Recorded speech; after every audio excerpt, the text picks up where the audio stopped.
At 02:47 hours on a cold and quiet night near the Kharkiv border, a Russian ammunition depot the size of a small town was operating at full capacity.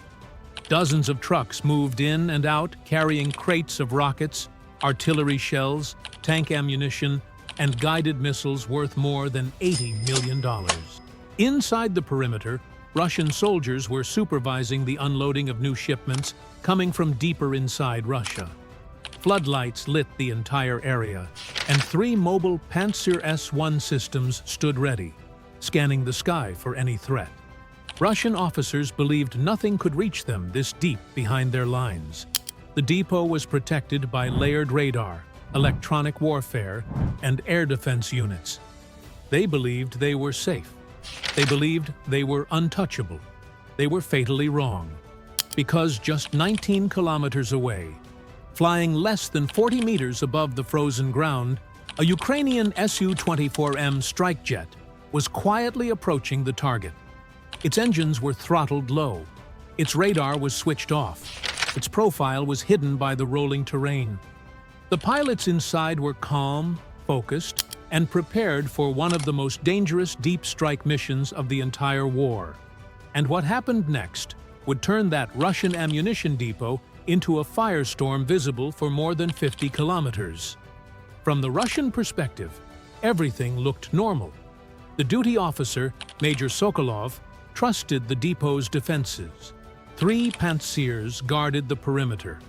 An older S-300 battery provided longer-range coverage. Nearby electronic warfare stations jammed enemy signals. According to Russian doctrine, no Ukrainian aircraft could penetrate this far without being detected. They had seen nothing unusual for days. No strange radar reflections, no suspicious drone movement, the same routine, the same confidence. And because the depot was so far from the front, the Russians didn't even consider the possibility of a low-flying jet slipping through. But while Russian operators watched their screens, they were completely blind to what was coming at them. Hidden behind a line of hills, the Ukrainian strike jet was using a tactic that NATO pilots simply call terrain masking. By flying extremely low, the Ukrainian jet was staying under the radar horizon, making it nearly invisible. This wasn't a standard glide bomb run. This was a deep penetration stealth-style approach. And the weapon on board was not a normal bomb. It was a modified glide bomb with extended wings, a GPS backup system, and a small radar seeker, created for long-range precision at low altitude. The contrast was stunning. The Russian depot was protected by systems worth millions. The Ukrainian jet was carrying a weapon that cost a fraction of that. But in modern warfare, the side with smarter tactics, not the side with the most expensive equipment, often wins. And for the past 40 hours, Ukrainian planners had studied the terrain, calculated radar angles, and tested weather conditions. Everything was prepared. Everything was ready. The moment was coming. The stakes were simple. If the Russian depot survived the night, Russia would have enough ammunition to launch a massive offensive toward Kupiansk. But if the Ukrainian strike succeeded, Russia's supply lines would be crippled for weeks. The Ukrainian pilots took a deep breath as they approached the final ridge. The trap was set, the target was exposed, and the night sky was about to explode. At 02:51 hours, the Ukrainian jet rose slightly from the terrain, preparing for the attack run. Its speed climbed to 820 km/h. Its altitude increased to just 60 meters, still low enough to avoid most radar, but high enough for the glide bomb to receive proper release energy. Inside the cockpit, the pilots spoke quietly, barely above a whisper. Their targeting screen began to show the faint silhouette of the depot. The jet's navigation system calculated release timing. Outside, the world was pitch dark. The only sound was the steady engine hum. Inside the Russian depot, soldiers were unloading crates of 152mm shells. Truck drivers smoked cigarettes, unaware of what was coming. The Pantsir crews scanned the sky but saw nothing. Their radar screens showed clear airspace. The threat they expected was a drone swarm. A fast jet at low altitude was the last thing on their minds. At 02:53 hours, a Russian radar station located 28 kilometers away picked up something unusual. A tiny flicker at the edge of the screen. Not a solid contact, just a small reflection bouncing off a ridge. The operator frowned, adjusted the sensitivity, and tried again. The blip disappeared. He marked it as noise. Unknown to him, that noise was the Ukrainian jet accelerating toward the depot. Inside the Su-24M cockpit, the Ukrainian weapons officer noticed a brief spike on the threat indicator, a sign that a distant radar had made a partial sweep. He whispered calmly, "We stay low."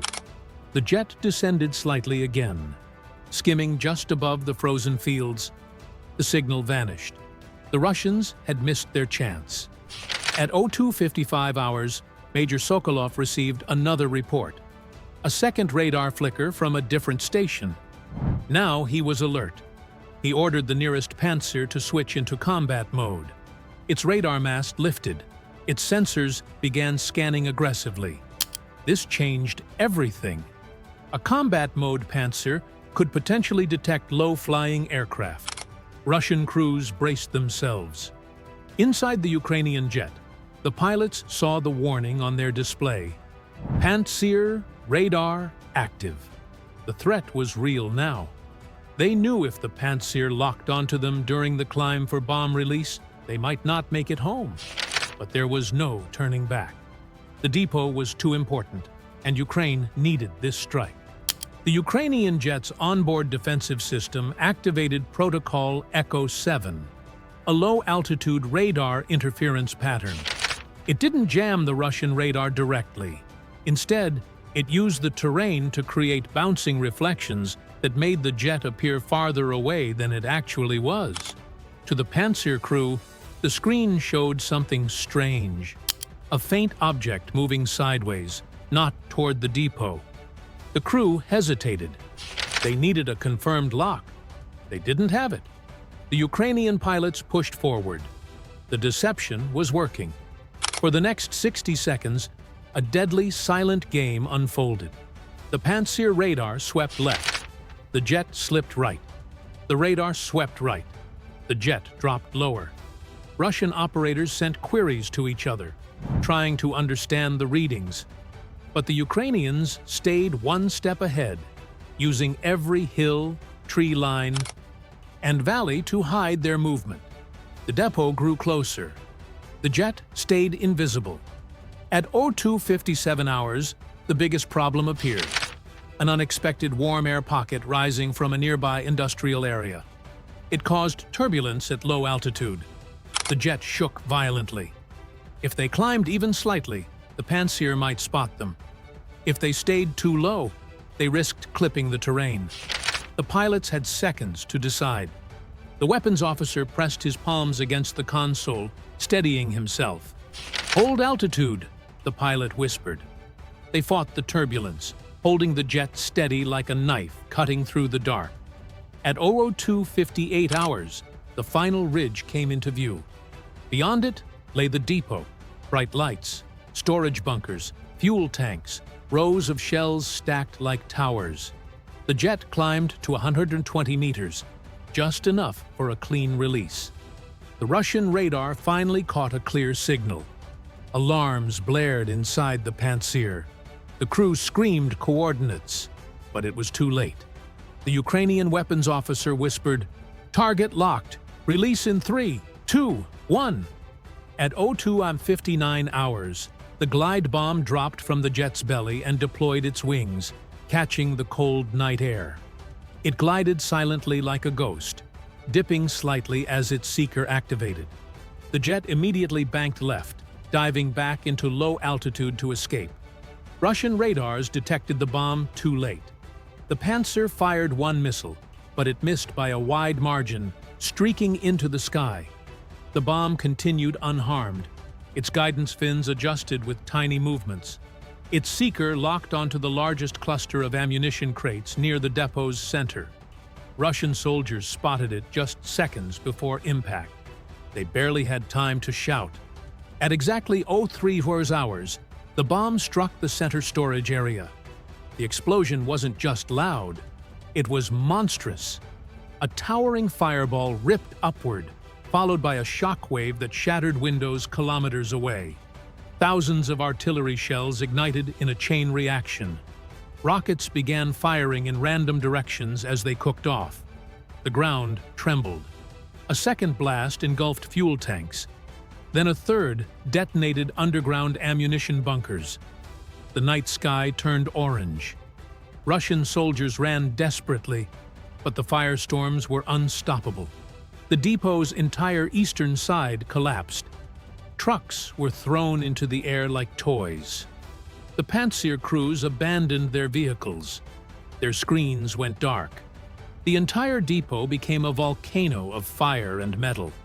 In the immediate aftermath, the only thing left of the depot was smoke, fire, twisted steel, and glowing craters. Where there had once been hundreds of tons of ammunition, there was now a burning wasteland. Russian helicopters were ordered to stay away because secondary explosions continued for almost 20 minutes.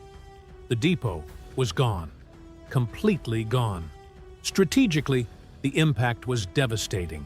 Russia lost enough ammunition to supply an entire offensive. Artillery units near Kupiansk and Svatove were forced to reduce firing rates. Russian logistics collapsed in that sector. Ukrainian units immediately felt the relief on the front lines. With less than $100,000 worth of modified glide bombs, Ukraine had destroyed more than $80 million in Russian ammunition and crippled a major supply hub. Before we end, what do you think was the most important part of this strike? The stealth approach, the weapon, or the Russian mistakes? Tell us in the comments, and make sure you subscribe for more cinematic breakdowns like this.